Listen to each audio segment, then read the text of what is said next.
আজই ডাউনলোড করুন আর এনজয় করুন আপনার পছন্দের শো।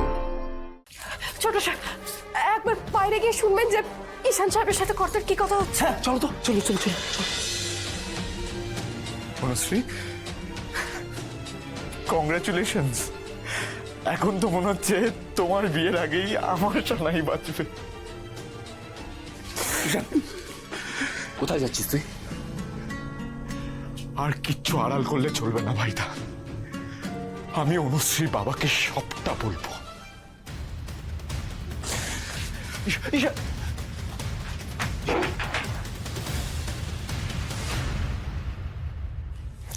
জয়িতা, তুই একদম চিন্তা করিস না, আমি বলে দিয়েছি ওদের।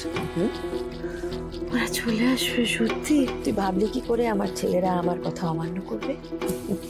ওরা কালকেই চলে আসছে, আর তারপরে আমরা বিয়ের তোড়জোড় শুরু করব। আর তার জন্য তোমাকে তাড়াতাড়ি সুস্থ হয়ে উঠতে হবে, তাই না? মা, তোমাকে ছাড়া কিন্তু আমি বিয়েতে কিছুতেই বসবো না। তোমাকে তাড়াতাড়ি সুস্থ হয়ে উঠতে হবে, কেমন?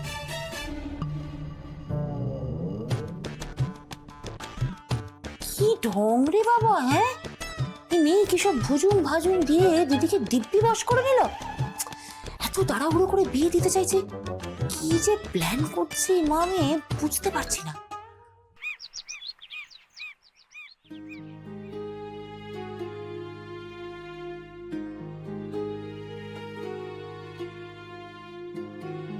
সেদিনের অনু আজ কত বড় হয়ে গেল। আজ বাদে কাল তার বিয়ে। এই যে কাল তোমার মেয়ের আশীর্বাদ, দেখো সব যেন ভালোই ভালো মিটে যায়।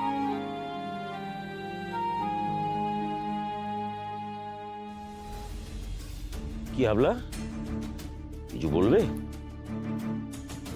হ্যাঁ বলো, কি হলো? তোমাকে এইরকম দেখাচ্ছে কেন? সাহস করে কর্তাকে আজকে সবটা বলতেই হবে। আমি জানি না কর্তা আপনি এই কথাটা শোনার পর কি করবেন, কিন্তু আমি মিথ্যের আশ্রয় নিয়ে আর থাকতে পারছি না। মিথ্যে? কি মিথ্যে? আগে কথা দিন যে আপনি আমার দিকটা বুঝবেন। দেখো, অভিমন্যু রায়চৌধুরী মিথ্যেকে ঘৃণা করে। তুমি যদি সত্যি মিথ্যে বলে থাকো তার শাস্তি তোমাকে পেতেই হবে। তবে হ্যাঁ, কতটা শাস্তি পাবে সেটা আমি বিচার করব কথাটা শোনার পর।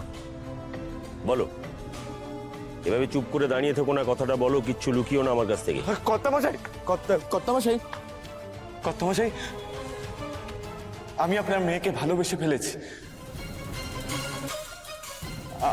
আমি আপনার মেয়েকে বিয়ে করতে চাই। আমি জানি কর্তা, ছোট মুখে বড় কথা, কিন্তু আমি বেঈমান।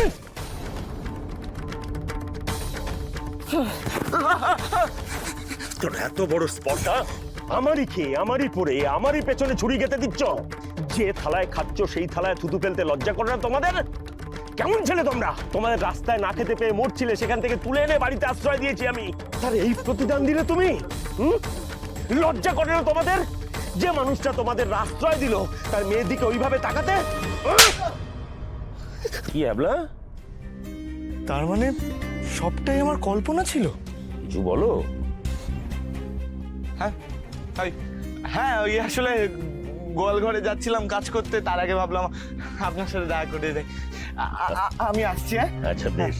এই habla, বসো এখানে। বসবো? এই দেখো, আমার মেয়ের ছোটবেলার অ্যালবাম। অনু হলো আমার পৃথিবী, ওকে ছাড়া আমি পৃথিবী অন্ধকার দেখি।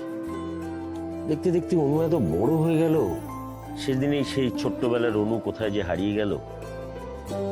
আমার যখনই ওর ছোটবেলার কথা মনে পড়ে আমি এই অ্যালবামটা খুলে খুলে দেখি। জানো, মেয়েটা এত কিছু দেখেছে।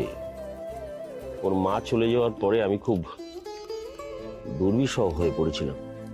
মানুষ যে এত বদলে যায়। ও যে বলেছিল যে আমি বেঁচে থাকতে কোনোদিন অনুকে ওর মায়ের অভাব আমি বুঝতে দেব না, কিন্তু কোথায়, সে তো কথা রাখলো না। কে কর্তা? না কেউ না।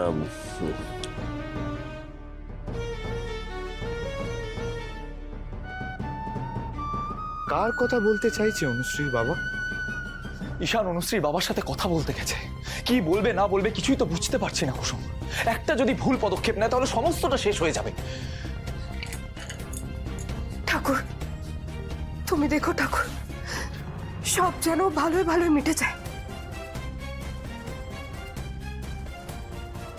ছোট সাহেব, একবার বাইরে গিয়ে শুনবেন যে ঈশান সাহেবের সাথে কর্তার কি কথা হচ্ছে। হ্যাঁ চলো তো, চলো চলো চলো চলো। তুমি হয়তো ভাবছো শহরের শিক্ষিত বড় লোক ছেড়ে কেন এই গ্রামের ছেলের সঙ্গে আমার মেয়ের বিয়ে দিচ্ছি, তাই তো? অনুশ্রীর বাবার মুখ দেখে তো মনে হচ্ছে ঈশান এখনো কিছুই বলেনি। উনি তো অনুশ্রীর বিয়ের কথাই বলে যাচ্ছে।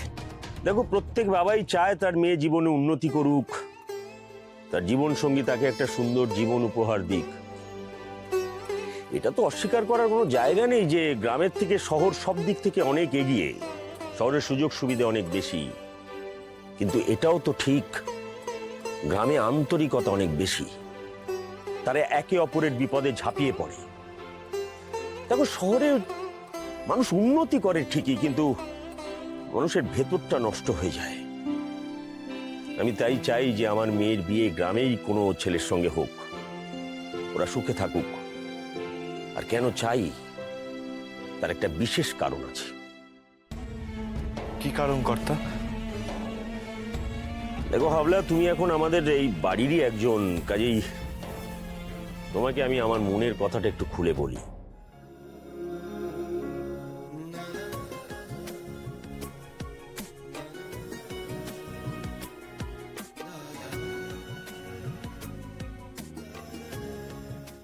আমার একজন প্রিয় বন্ধু ছিল, জানো।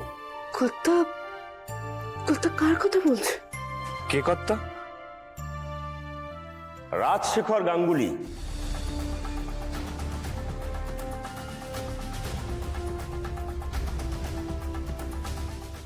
বড় সাহেব কর্তার বন্ধু? ওর স্ত্রী ইন্দ্রাণী গাঙ্গুলি অনুশ্রীর মায়ের খুব প্রিয় বন্ধু ছিল। ইন্দ্রাণীকে সবাই ইন্দ্রাণী গাঙ্গুলি বলে জানে, আমি ওকে ডাকতাম ইন্দু বলে।